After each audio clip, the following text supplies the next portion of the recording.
The United States government provided support to the 1971 coup led by General Hugo Banzer in Bolivia that toppled President Juan José Torres.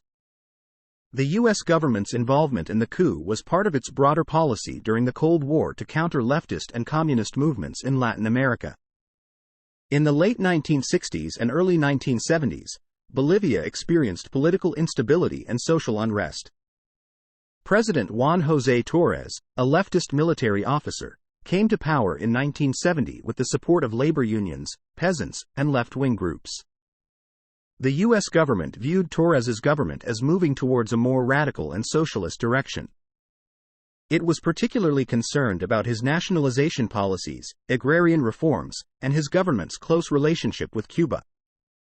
The U.S. government provided financial, logistical, and intelligence support to General Hugo Banzer and other military officers plotting the coup against Torres. The CIA played a significant role in coordinating these efforts. On August 21, 1971, General Hugo Banzer led a successful coup against President Torres. Banzer established a military dictatorship that lasted until 1978, characterized by repression, human rights abuses, and the suppression of political opposition. The United States maintained a close relationship with General Banzer's regime.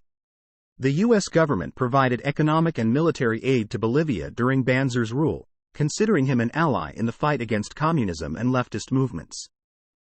It's important to note that the U.S. government's involvement in the 1971 coup in Bolivia was consistent with its broader pattern of supporting right-wing military regimes in Latin America during the Cold War. These interventions often had significant impacts on the political, social, and economic landscapes of the countries involved.